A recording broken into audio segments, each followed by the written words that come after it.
नमस्कार। दिन भर की बड़ी खबरों में आपका स्वागत है। मैं हूं शिवानी। आज की खबरों में बात होगी बिहार में बंटाधार करने की तैयारी में बीजेपी जगह जगह दिखाएगी मोदी की फिल्में की, और इस राज्य में एनडीए के 8 मंत्रियों ने दिया इस्तीफा। राज्यपाल से मिले सीएम, बड़ा झटका की। वहीं सीट शेयरिंग से पहले कांग्रेस की नई चाल, 39 खिलाड़ी उतरे मैदान में, और साथ ही कंगना रनौत को बड़ा झटका, कोर्ट ने जारी किया समन की। और खबर के अंत में बात होगी सुप्रीम कोर्ट ने 8 राज्यों को क्यों भेजा नोटिस की। इसी के साथ आज दिन भर की सभी बड़ी और प्रमुख खबरों को जानेंगे विस्तार से। उससे पहले एक नजर सुर्खियों पर। तेजस्वी बोले नीतीश हाईजैक हैं, दिल्ली से सरकार चल रही। कभी मुख्यमंत्री ने मोदी की थाली छीन ली थी, आज उनके पैर छू रहे। मेघालय में एक साथ 8 मंत्रियों ने दिया इस्तीफा। राज्यपाल से मिले सीएम, जानिए क्या है वजह। डीयू के किरोड़ीमल कॉलेज में छात्र संघ चुनाव प्रचार के दौरान हुई झड़प। एबीवीपी और एनएसयूआई कार्यकर्ताओं ने किया हंगामा। कांग्रेस की प्रदेश इलेक्शन कमेटी का गठन। बिहार विधानसभा चुनाव को लेकर हुआ फैसला। 39 नेताओं को दी गई जिम्मेदारी। काश सारे मामले इतनी ही तेजी से निपटते। सुप्रीम कोर्ट से वंतारा केस खत्म होने पर कांग्रेस का आया तंज। भटिंडा कोर्ट में पेश होंगी कंगना रनौत। एफआईआर पर सुप्रीम कोर्ट से राहत नहीं। किसान आंदोलन में बुजुर्ग महिला पर की थी विवादित टिप्पणी। महाराष्ट्र में भाजपा का ढोंग हो गया उजागर। भारत और पाकिस्तान क्रिकेट मैच को लेकर भड़के उद्धव ठाकरे। गांधी मैदान से निकला भाजपा का चलो जीते हैं रथ। 50,000 जगह पर दिखाई जाएंगी पीएम मोदी की फिल्में। जनता को भावनात्मक रूप से जोड़ा जाएगा। रोहतक में सियासी हलचल हुई तेज। हुड्डा के गढ़ पर बीजेपी और विपक्षी दलों की नजर। कांग्रेस ने भी कसी कमर। महाराष्ट्र में 31 जनवरी 2026 तक स्थानीय निकाय चुनाव कराने का निर्देश। सुप्रीम कोर्ट का आया अहम फैसला। राहुल गांधी को गुरुद्वारे में शिरोपा पहनाने पर छिड़ा विवाद। एसजीपीसी प्रधान बोले कार्रवाई होगी। नोटिस जारी कर कहा यह सम्मान सिर्फ महापुरुषों के लिए है। सोनू सूद को ईडी का समन जारी। सट्टेबाजी ऐप मामले में एक्टर से की जाएगी पूछताछ। इन हस्तियों के नाम भी आए सामने। अनंत सिंह बोले मैं एनडीए में शामिल हूं, मोकामा से लड़ूंगा, विरोधियों की जमानत जब्त करवा दूंगा। एनडीए कार्यकर्ता सम्मेलन में शामिल हुए बाहुबली। वोट चोर गद्दी छोड़ अभियान। रायगढ़ में पायलट की पदयात्रा, कार्यकर्ताओं के साथ निकाली रैली। कोरबा में भी आज मशाल रैली होगी। कल तख्तपुर, मुंगेरी, बेमेतरा में होंगी सभाएं। सुप्रीम कोर्ट का धर्मांतरण कानूनों पर 8 राज्यों को नोटिस जारी। 4 हफ्तों में मांगा जवाब। याचिकाकर्ता बोले कानून अल्पसंख्यकों की धार्मिक स्वतंत्रता पर रोक। बगैर बताए पाकिस्तान गए तो हमेशा ब्लैकमेल करेंगे। इस राज्य के सीएम की खुली धमकी आई सामने। दरभंगा में तेजस्वी यादव समेत 4 पर एफआईआर दर्ज। माई बहन मान योजना के नाम पर ठगी का है आरोप। पीड़िता बोली 2500 रुपए हर महीने देने की कही बात। राजस्थान में कांग्रेस की महिला विधायक बोली स्पीकर हमारी निजी बातें सुनते हैं, महिलाएं सदन तक में सुरक्षित नहीं है। प्राइवेसी क्या, बेडरूम बाथरूम तक ही रहेगी। सुप्रीम कोर्ट बोला थानों में सीसीटीवी नहीं चलना, निगरानी में चूक है। एआई तकनीक का इस्तेमाल हो, कैमरा बंद होने पर अथॉरिटी को तुरंत अलर्ट मिले। तमिलनाडु में पलानीस्वामी ने एआईएडीएमके को समर्थन के लिए बीजेपी को सराहा। कानून व्यवस्था के मुद्दे पर डीएमके सरकार को घेरा। अखिलेश यादव बोले गोरखपुर में अपराध चरम पर है, भाजपा जाए तो इंसाफ आए। मंत्री निषाद ने कहा छात्र को मारने वाले एक को मिलेगी सजा। गंभीर सवालों का भी जवाब देना होगा। वक्फ पर सुप्रीम कोर्ट के फैसले को लेकर टीएमसी सांसद जानिए क्यों भड़के। चले जानते हैं हम बड़ी और प्रमुख खबरों को विस्तार से। उससे पहले वीडियो को लाइक करें, साथ ही आपसे रिक्वेस्ट है खबरों को आखिर तक जरूर देखें। मेघालय में एक साथ 8 मंत्रियों ने दिया इस्तीफा। राज्यपाल से मिले सीएम, जानिए क्या है वजह। जी हाँ, उत्तर पूर्वी राज्य मेघालय की राजनीति में आज बड़ा घटनाक्रम देखने को मिला। राज्य के 8 मंत्रियों ने एक साथ इस्तीफा दे दिया।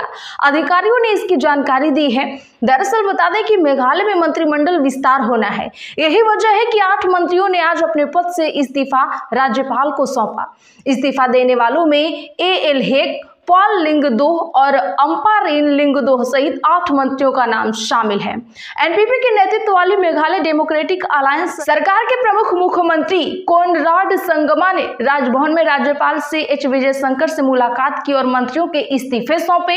एक अधिकारी ने बताया कि नए मंत्रियों को आज शाम 5 बजे राजभवन में शपथ दिलाई गई। तेजस्वी बोले, नीतीश हाईजेक हैं, 2 गुजराती सरकार चला रहे। कभी मुख्यमंत्री ने मोदी की थाली छीन ली थी, आज उनके पैर छू रहे। नेता प्रतिपक्ष तेजस्वी यादव की बिहार अधिकार यात्रा आज नालंदा पहुंच गई है। नालंदा के इस्लामपुर के खानकाह हाई स्कूल के मैदान में सभा को संबोधित करते हुए तेजस्वी यादव ने सीएम नीतीश पर निशाना साधा। तेजस्वी यादव ने कहा, नीतीश चाचा को बीजेपी ने हाईजैक कर लिया है और बिहार की सरकार नीतीश जी नहीं बल्कि 2 गुजराती लोग दिल्ली से चला रहे हैं। ये वो नीतीश कुमार नहीं है जिन्होंने कभी मोदी जी की थाली खींच ली थी। आज ऐसी स्थिति आ गई है कि उन्हें ही मोदी जी के पैर छूने पड़ रहे हैं। वहीं इससे पहले जहानाबाद में तेजस्वी यादव ने लोगों को संबोधित करते हुए नीतीश सरकार को नकलची सरकार बताया था। साथ ही यह भी दावा किया कि भाजपा बिहार से नीतीश कुमार को खदेड़ना चाहती है। जहानाबाद से निकलने से पहले पटना में उन्होंने महागठबंधन में सीएम फेस को लेकर अपनी बात रखी और कहा कि महागठबंधन में सीएम फेस को लेकर कोई कंफ्यूजन नहीं है। सुप्रीम कोर्ट का धर्मांतरण कानूनों पर 8 राज्यों को नोटिस जारी, 4 हफ्तों में मांगा जवाब। सुप्रीम कोर्ट ने आज धर्मांतरण से जुड़े कानूनों पर 8 राज्यों को नोटिस जारी कर 4 हफ्ते में जवाब दाखिल करने को कहा है। कोर्ट उत्तर प्रदेश, मध्य प्रदेश, हिमाचल, उत्तराखंड, छत्तीसगढ़, गुजरात, हरियाणा, झारखंड और कर्नाटक के कानूनों को चुनौती देने वाली याचिकाओं पर सुनवाई कर रहा था। मुख्य न्यायाधीश BR गवई और जस्टिस के विनोद चंद्रन की बेंच के सामने याचिकाकर्ताओं ने कहा, भले ही इन कानूनों को फ्रीडम ऑफ रिलीजन एक्ट कहा जाता है, लेकिन ये अल्पसंख्यकों की धार्मिक स्वतंत्रता पर रोक लगाते हैं और इंटर रिलीजन मैरिज व धार्मिक रीति रिवाजों को निशाना बनाते हैं। कोर्ट ने वरिष्ठ वकील इंदिरा जयसिंह, संजय हेगड़े, MR शमशाद, संजय पारीख समेत अन्य पक्षकारों की दलीलें भी सुनी और कहा कि मामले की अगली सुनवाई अब 6 हफ्ते बाद होगी। वहीं सीनियर एडवोकेट चंद्र उदय सिंह ने दलील दी है कि यूपी में 2024 में धर्मांतरण से संबंधित कानून संशोधित कर सजा 20 साल से लेकर आजीवन कारावास तक कर दी गई है। जमानत की शर्तें भी कठोर कर दी गई हैं और तीसरे पक्ष को शिकायत दर्ज कराने का अधिकार भी दे दिया गया है। काश सारे मामले इतनी तेजी से ही निपटते। सुप्रीम कोर्ट से वनतारा केस खत्म होने पर कांग्रेस का तंज। जी हां, वनतारा वन्यजीव अभ्यारण्य के खिलाफ सुप्रीम कोर्ट में दायर जनहित याचिका के निपटारे को लेकर कांग्रेस ने आज तंज कसा है। कांग्रेस महासचिव जयराम रमेश ने उच्चतम न्यायालय की ओर से गठित SIT द्वारा वनतारा प्राणी बचाव एवं पुनर्वास केंद्र को क्लीन चिट दिए जाने को लेकर कटाक्ष किया। उन्होंने कहा कि काश सीलबंद लिफाफा वाली व्यवस्था के बिना इतनी तेजी से सभी मामलों का निस्तारण कर लिया जाता। वनतारा से जुड़े मामलों की जांच कर रहे उच्चतम न्यायालय द्वारा गठित SIT ने गुजरात के जामनगर स्थित इस प्राणी बचाव एवं पुनर्वास केंद्र को क्लीन चिट दे दी है। इस रिपोर्ट को लेकर बेंच ने सोमवार को कहा था कि जानकारी मिली है कि वनतारा में जानवरों को रखने के लिए सभी नियमों का पालन किया गया। वहां लाए गए जानवरों के कानून के अनुसार ही खरीदा गया और उनका रखरखाव चल रहा है। ऐसे में किसी भी तरह का सवाल उठना ठीक नहीं है। कांग्रेस की प्रदेश इलेक्शन कमेटी का गठन, बिहार विधानसभा चुनाव को लेकर हुआ फैसला। बिहार विधानसभा चुनाव को लेकर बिहार कांग्रेस ने प्रदेश कांग्रेस कमेटी की प्रदेश इलेक्शन कमेटी का गठन किया है। इसकी मंजूरी कांग्रेस के राष्ट्रीय अध्यक्ष मल्लिकार्जुन खड़गे ने दी है। कांग्रेस के जनरल सेक्रेटरी KC वेणुगोपाल ने इसको लेकर आदेश जारी आज किया। इस कमेटी में 39 लोग शामिल हैं। बिहार कांग्रेस के प्रदेश अध्यक्ष राजेश राम, विधानमंडल दल के नेता शकील अहमद खान, विधान परिषद में कांग्रेस दल के नेता मदन मोहन झा इस कमेटी के सदस्य होंगे। साथ ही कांग्रेस के सभी MP, MLA, MLC, AICC secretary, CWC member को भी परमानेंट इनवाइट्स किया गया है। बठिंडा कोर्ट में पेश होंगी कंगना रनावत। किसान आंदोलन में बुजुर्ग महिला पर की थी विवादित टिप्पणी। हिमाचल के मंडी से भाजपा सांसद और अभिनेत्री कंगना रनावत को किसान आंदोलन के दौरान दिए गए विवादित टिप्पणी मामले में एक बार फिर समन जारी हुआ है। बठिंडा की सेशन कोर्ट ने 29 सितंबर को अगली पेशी तय की है, जिसमें कंगना की हाजिरी लाजमी होगी। इससे 4 दिन पहले सुप्रीम कोर्ट ने कंगना को इस मामले में राहत देने से साफ मना कर दिया था। जानकारी के लिए बता दें कि एक केस 2021 का है, जब कंगना ने किसान आंदोलन के दौरान ट्वीट कर 87 वर्षीय किसान महिला मनिंदर कौर को 100 रुपए लेकर धरने में शामिल होने वाली महिला बताया था।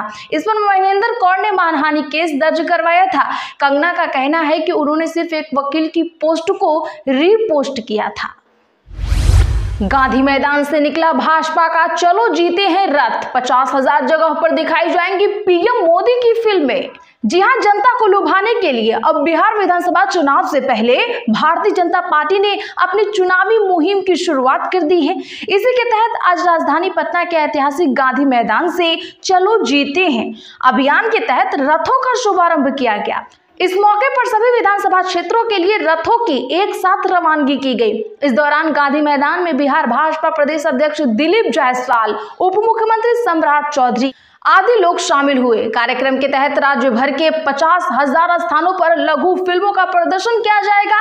इन फिल्मों में प्रधानमंत्री नरेंद्र मोदी के बचपन से जुड़े प्रसंग, गरीबी और संघर्ष के दौर की कहानियां व उनके नेतृत्व में हुए बदलावों को दिखाया जाएगा। प्रदेश अध्यक्ष दिलीप जायसवाल ने कहा कि इन फिल्मों के माध्यम से जनता को भावनात्मक रूप से जोड़ा जा सकेगा। तो आज के लिए बस इतना ही। ऐसी ही खबरों के लिए चैनल सब्सक्राइब करें और बगल में घंटी के निशान को जरूर दबा लें। वीडियो को लाइक और शेयर करना ना भूलें।